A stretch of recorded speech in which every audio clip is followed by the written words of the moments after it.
We call it the Green Monster. Or something cooler than that, like pretty much whatever you want to call it.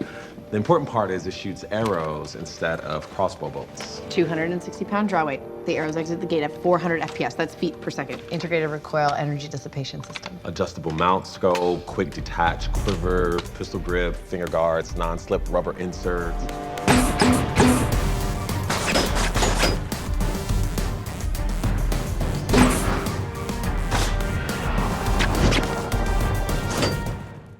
Hey everybody, we got a whole bunch of Arrow to talk about. There's also some big flash news about an upcoming episode. They're doing some Rick and Morty stuff that I'll explain at the end of the video. So there's a new round of the Flash Ring giveaway. All you have to do to enter is be a subscriber, leave a comment on this video. A couple of you may have spotted the new comic book character they introduced from Batman's Under the Red Hood storyline called Onyx this week. But I think they did a good job of telling you what the timeline is for Diggle as Green Arrow, what he's doing to enable him to continue being Green Arrow, that big post-credits scene. In number 10, sort of teeing up the intro narration, Oliver explains in the new version of the intro that the reason why he passed the mantle is because he's trying to keep his promise to be William's father. As with all things on TV, people always jump to the wrong conclusion first before they figure things out and then make the right decision, so Oliver will probably eventually come to the conclusion that he can be both William's dad and do a good job at that, and be the Green Arrow at the same time, no matter what Slade said back during episode 1.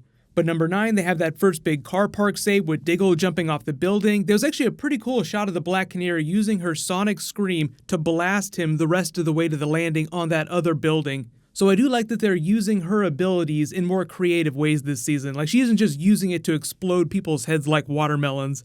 But number 8, Oliver and William felt like a pretty big deal in this episode. So obviously the next couple of episodes will be Oliver doing this and Diggle being the Green Arrow. So you're gonna see more of him just being a regular dad trying to be mayor during the day. Like, he had to deal with the botched save when they blew up that truck from the other side of things. Normally it'd be him doing that and then somebody else in the mayor's office having to watch it on the news the next morning. But you may remember that the last time they had breakfast was actually during the season 4 premiere. I think they were making eggs. They were trying to make something, like Felicity was trying to make omelets and kept burning them. I don't think that we've actually had a breakfast scene at all of any kind since then. But maybe that's just a coincidence the way they use the eggs in this episode with them bonding in the Felicity Oliver storyline that was going on in the background, like her slowly moving back into his life. But number 7, we meet that new Batman character, Onyx. The comic book version of her character is pretty much what you saw in the TV show. She's not a metahuman, she doesn't have any special powers, but she was trained by the League of Assassins, so she's just a total badass. She was there for the Under the Red Hood storyline. I was actually expecting to see her connect up with either the Richard Dragon or the Black Siren storyline, because it seems like they're busting people out and there's going to be some sort of team-up forming in the next couple of episodes. But the way they played her storyline is that she had her own agenda, just going after $100 million in gold that she and a bunch of her former CIA Black Ops comrades stole from the Syrian government. So she was just going after the people in her group to get at that gold and using the nerve gas to do that. So there were a couple of people in my timeline that were asking about the green serum. They're like, is this more like Mirakuru? What's going on with Cord Industries? Are they trying to remake that? No, that's just the nerve gas. Cord Industries makes a lot of weapons tech. They're sort of like the Stark Industries of the Arrowverse. Number 6, there were a couple big Easter eggs with Felicity and Oliver when he went to ask her for help with William. She talks about the 80s sitcom. She's talking about step by step, bit by bit. There's a whole bunch of other funny names written on the board here. I could only read a couple of them. There's Oracle, there's Scientechology as in Scientology, Infinity Industries, NERD as in nerd. But there are probably way more Easter eggs in some of these funny names, so write them below in the comments if you spot them all. The whole idea with the company and the name that they're thinking of, that will probably wind up being Smoke Technologies. If you don't remember that, Oliver had a vision of it. They saw it on Legends of Tomorrow in the alternate future timeline where we saw Connor Hawke. So I don't know how long it's going to be before they come up with that name, but that's the name that they're probably going to come up with. Maybe it'll be before the mid-season finale. Maybe it'll be in the mid-season finale. But number 5, problems inside New Team Arrow. Diggle botches the save. There's just this big storyline with him doubting his competence. So Wild Dog tries to get Oliver to come back. I think we all understood that he's not going to come right back. They just want to make you wonder how he's going to handle all this pressure and how he's going to deal with his injury. but they sort of use that as the subplot for this anti-vigilante legislation. And Oliver's 11th hour save for that at the end, before the city votes it in, is that he turns it over to the people. So if it wasn't clear what was happening when he was invoking Chapter 9 of the city charter, is that instead of the city council voting on that anti-vigilante bill now, it's going to be turned into this big citywide thing, so all the people of the city will decide whether or not to outlaw vigilantes. So the big challenge there is that Diggle can't screw up. If he keeps screwing up, then it'll look bad for vigilantes. People will start hating them, and they'll want them gone. So they have all this pressure mounting in the background, which is probably why Diggle's juicing himself with whatever cocktail he gets at the end of the episode. But I wouldn't be surprised if that comes to a vote before the mid-season finale, and that's sort of a ticking clock for them. Like, we have to do a really good job as new Team Arrow, otherwise they will outlaw all vigilantes in the city. And if you saw Legends of Tomorrow, they have like an alternate future timeline where metahumans get outlawed everywhere. This is just a way of reminding you of that. There's a lot of subtle crossover between the shows, like where you see the newspaper with Oliver being outed as Green Arrow on The Flash, like, hey, wait a minute, what's going on here?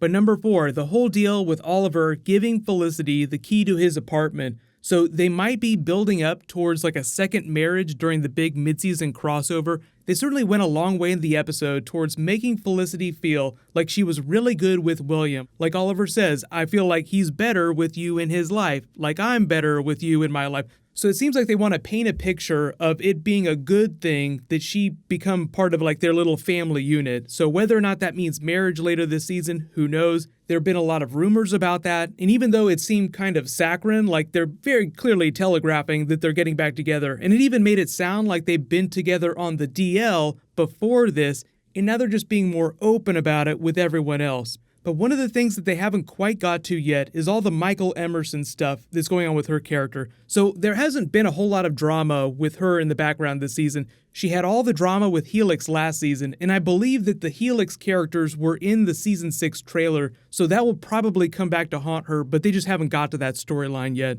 So number 3 was the big fight at the end of the episode. They did a big action set piece. I guess if you're on Team Arrow, you're not allowed to walk down the staircase. You always have to jump off the rooftop or over a balcony. You have to do it the superhero landing way.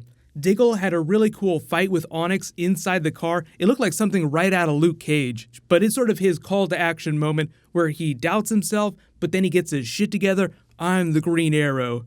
So there was a lot of awkward comedy in the episode where people were like, are we going to have some sort of new traditions now? And Diggle's like, no, we're not going to do things differently. It'll be the exact same. So if you couldn't tell, there were a couple things going on in the background of this Diggle trying to be a good leader storyline where Black Canary seemed like she had his back 100% the whole time. Like they want to make her seem like she could be a good leader too. She has absolutely zero self-doubt. She makes all these really snap decisions real quick. This is what you need to do. This is how you need to do it. They showed her being a really good detective, so it sounds like they're just trying to present her as this really self-assured, smart character. In the comics and in a lot of the animated shows like Young Justice, Black Canary eventually becomes one of the big team leaders. She even becomes the leader of one of the iterations of the Justice League, so I think they're just laying groundwork for her to be a really good team leader in a future season as well.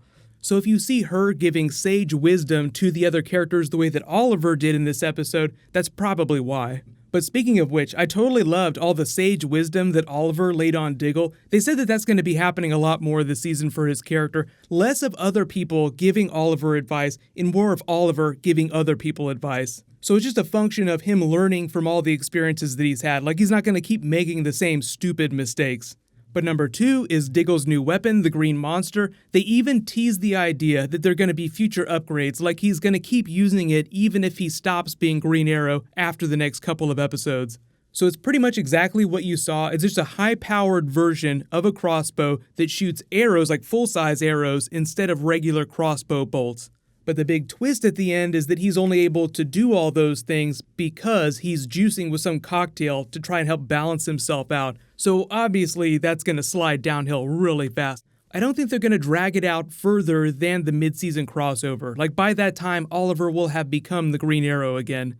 But the really big Flash news I almost forgot is that they're going to do a Council of Ricks, Rick and Morty style episode, but it'll be Harrison Wells.